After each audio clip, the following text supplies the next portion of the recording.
ريال مدريد بطل كأس العالم للأندية بالمغرب 2023. هلال السعودي وصف بطل كأس العالم للأندية 2023.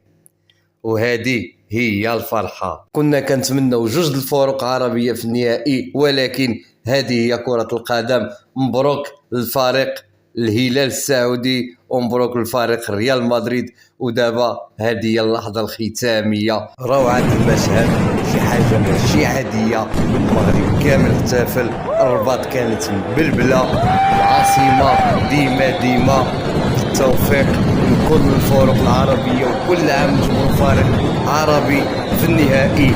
على مدريد هنا دمشق.